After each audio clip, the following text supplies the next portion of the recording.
Hi guys, welcome to today's video. I hope you all have been good and had some great days. Guys, for today's video we are going to react to an article I found on Bleacher Report written by Andy Bailey a couple of days ago. 5 wild NBA trade ideas that could actually work.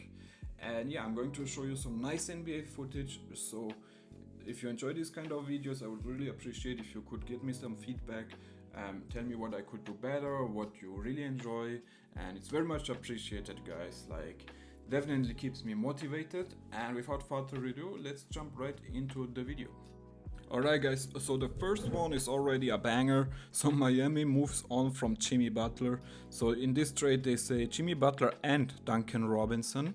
So there's a lot of combined salary there. For Fred VanVleet, Jabari Smith Jr., Cam Whitmore, and a top 5 protected 2031 first round pick. So yeah, Jimmy Butler to Houston makes a lot of sense. They need some leadership, they need some experienced players. They seem to be going to be very aggressive soon via trade, and they definitely have the assets to do so. For the Heat to get back Fred VanVleet, it doesn't make a ton of sense because they still have Tyler Hero in this scenario as well as Terry Rozier. So I don't know about that. Jabari Smith Jr. and Cam Whitmore, of course, are two nice young players, and that first round pick, top 5 protected. It's alright because Jimmy Butler is on an expiring deal.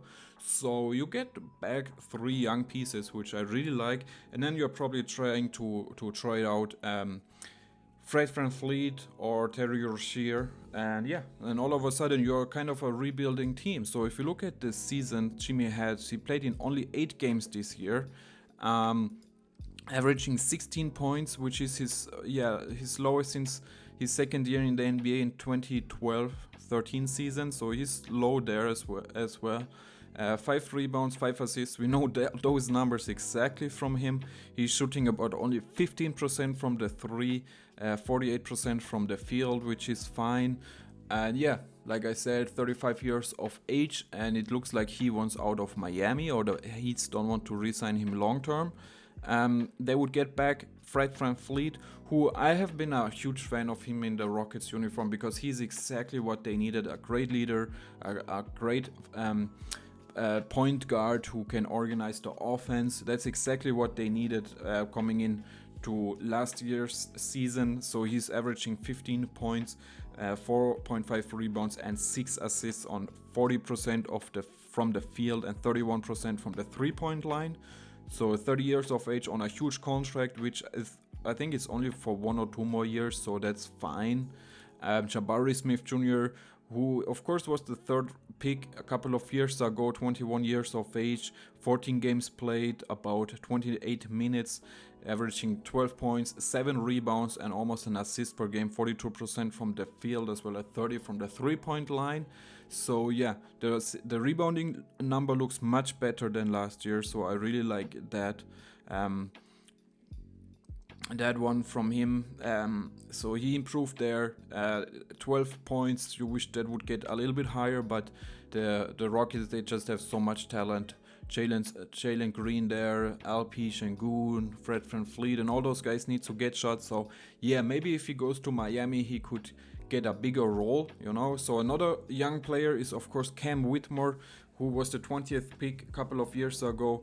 He played in only 7 games. He had to go down to the G League for some games. Only 6 points, 1.6 rebounds, 38% from the field, you know, like, and only 5.6% from the 3-point line. Yeah, he has had a very struggling season. Of course, we all know him in preseason. He's such a good player there, summer league as well, and maybe he also needs a change. You know, like I said, the Rockets need to make some tough decisions. They can't keep all their young players, and they have more draft picks coming up, so they have to make a big trade here. If it's for Jimmy, I'm not mad at it. If I'm the Heat, I would pull the trigger there, because if you don't re-sign Jimmy, then you get some good young players back too, and that first round pick. So yeah, I would do it for both teams. Alright guys, so the next trade here is Damian Lillard and Delon Wright for Tyler Hero, Duncan Robinson, Nikola Jovic, and a 2031 top 3 protected first round pick. So yeah, the Bucks, of course, they have had a very complicated season. I still don't like what they did to Adrian Griffin. But anyway, so they don't have many assets, and Damian Lillard is one of the few they have. So him and Delon Wright is their point guard. A situation there going to Miami for Tyler Hero, a little bit younger, Duncan Robinson, and Nikola Jovic, and a 2031 top 3 protected first round pick. Yeah, if I'm the Bucks, I'm not too mad at this trade because you need players. You need players who can help you right now, and Tyler Hero, Robinson, and Jovic is exactly that. And on top, you get a top 3 protected first round pick. I mean, I do it because I love Damian Lillard, but it just has not worked out with him in Milwaukee. If you look at his season, he played in 10 games, 26 points, 5 rebounds, 6 assists, 44% from the field, as well as 35% from the 3-point line. So we all know what he can do at the age of 34. But yeah, unfortunately, it just didn't really work out with Giannis and the Bucks. So they have to make a change, bringing in Tyler Hero, 24 years of age. So he's younger, 25 points per game, so having a very solid season, 5 rebounds, 5 assists, 49% from the field, as well as 45% from the 3-point line. So yeah, they could definitely need him. I really can see him next to Giannis. As a Giannis backup would be Nikola Jovic, who is averaging 9 points, 4 rebounds, 1 assist, 46% from the field, as well as 33% from the 3-point line. So yeah, good role player who is on a nice rookie contract. And like I said, you just need young players. Duncan Robinson, a little bit older, 30 years of age, great shooter, 10 points, 2 rebounds, 2 assists per game, 39% from the field, as well as 39% from the 3-point line. So that is of course very solid. He's even the Miami Heat all-time leading 3-point shooters, so you get a lot back for Dame, and at this age and at this part of his career, I think you have to pull the trigger. What do you guys think? Would you do it as well if you are the Heat? I mean, you would get Dame 1 or 2 years later. I mean, Jimmy is still there, so I don't know if they could go for a championship. But why not, man? Why not? He's still a great player. Just try it out. If I'm the Bucks, I do this deal 100%. Alright guys, so the next one is absolutely crazy and wild, and it even includes my favorite team, the Detroit Pistons, and it is Kawhi Leonard to the Pistons for Tobias Harris, Isaiah Stewart, Ron Holland, and a 2030 first round pick swap. Like, me as a Pistons fan, I say hell no, man. Stay away from it. You get Kawhi Leonard, one of my favorite players, of course. Couple of years ago, I mean, you would do this trade, but come on, man. Like, at this stage of his career, he's always hurt, and you're giving up like Isaiah Stewart, your 5th pick in this year's draft, in Ron Holland, and a first round pick. No hell, man, no hell. So yeah, Kawhi has not even played this year. Like, he's out the whole season, man. He of course played in 68 games last year, which was nice, 52 the year before that, but he has showed us, man, he's not a Kawhi anymore like a couple of years ago. 33 years of age. I love him, like I said, one of the more underrated player in my opinion. But at this stage of his career, don't go to the Pistons, man. Pistons, please don't do it. Tobias Harris on the other side also has not had the best season. Like, he's not worth the $50 million contract we gave him. He played in 16 games, 13 points per game, 7.5 rebounds, almost 3 assists per game, 44% from the field, as well as only 29% from the 3-point line. So he kind of lost his shot there. And yeah, it's just not a huge help for us at the moment. Isaiah Stewart, good backup center in my opinion. 23 years of age, 6 points, 7 rebounds, 2 assists, 56% from the field, as well as 30 from the 3-point line. Last year he shot 38% from the 3-point line, so we all were surprised about that. So yeah, he has had a little bit of a downer this year, but still a good backup center at only 23 years of age on a solid NBA contract, making about $15 million the next years. And then of course we have Ron Holland, who played in 15 games, started only one of them, 6 points, 3 rebounds, half an assist per game, 41% from the field, and 11% from the 3-point line. Yeah, I didn't really love that we took him, because he's just kind of the same player like Osar Thompson, and I don't know how well they can fit next to each other. So, but it is what it is. But don't send him out, man, especially not for an old Kawhi Leonard. So I hate this trade. What do you guys think?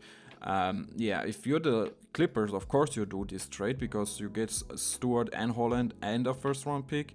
No brainer there. But if you're the Pistons, I think that's like one of the worst trades you could do. Alright, guys, so the next trade is also a crazy one, a wild one in my opinion. It's a max contract for another max contract, and it is Brandon Ingram for DeAndre Ayton. Of course, the Pelicans would get their center in Ayton, so I don't hate this trade from their perspective, even though I'm going to say I don't know if you should not rather re-sign Brandon Ingram to a nice contract and try to trade out Zion Williamson, because it looks like Zion's trade value is still high.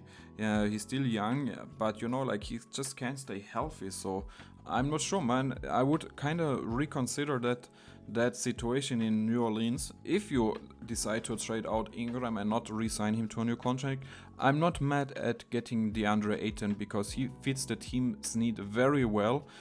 He has had a downer year this far, so he played in 11 games, only 13 points, which is his lowest since his career, 10.5 rebounds, which is very nice, 1 assist, 42% from the field. Of course, he's not a 3-point shooter, 38% there, but he doesn't take many 3 points attempts. So yeah, he had a tough year, I would say, but he still would fit exactly what the Pelicans need. But again, him next to Zion, do you like that? I'm not sure about that. So the Trailblazers, it doesn't make sense in my opinion, to get Brandon Ingram, because you would have to re-sign him to not lose him for nothing. So I don't know, man. Don't really like it. He has a very good season. 24 points per game, 6 rebounds, 5.4 assists per game, 47% from the field, as well as 37% from the 3-point line. 20 years of age, and like I said, he's going to want to a max contract. The Trailblazers could do that, I guess, and then look for a trade, but I don't know, man. It just doesn't make too much sense to me. I don't know, man. I'm not a big fan of it. Yeah, kind of wild and crazy. What do you guys think about it? Alright, guys, so the last trade in this article is Trae Young for D'Angelo Russell, Rui Hachimura, Gabe Vincent, a 2029 first round pick, a 2030 first round pick swap, and a 2031 first round pick. So 3 first round picks, as well as D'Angelo Russell, Rui Hachimura, and Gabe Vincent. Of course, Trae Young had a very good season so far. 23 points per game, 4 rebounds, almost 12 assists, like 11.6 assists per game, second in the league. 38% from the field, as well as 35 from the 3-point line. And yeah, a very good season. Him and Dyson Daniels look very good in the backcourt. He's still only 26 years of age, so I don't know what the Hawks want to do with him. Is he going to be part of their rebuild, or do they want to trade him out? So they would get 3 first round picks, which of course they would love to get. D'Angelo Russell on the other side, he struggled this year. He came off the bench for some games, played in 13 games so far, 8 as a starter, 12 points, 2 rebounds, 5 assists, 40% from the field, and only 33% from the 3-point line, which is a problem, of course. Rui played in 10 games, 13 points, 6 rebounds, so good role player there.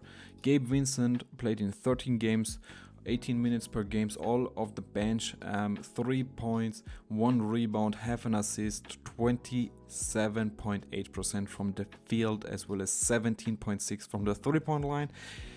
Yeah, it's not clicking at all. Him in the Lakers uniform, of course, last year he was hurt so much. He only played in 11 games as well since he came off from Miami, which he looked very good there, but yeah, it has not worked out with the Lakers, so he could be a trade assets, 20 years of age. So the Lakers getting Trae Young, I would like this because they need to compete right now. JJ Redick looks like a very good NBA head coach. They took a risk there, but it looks like it really turns out good there.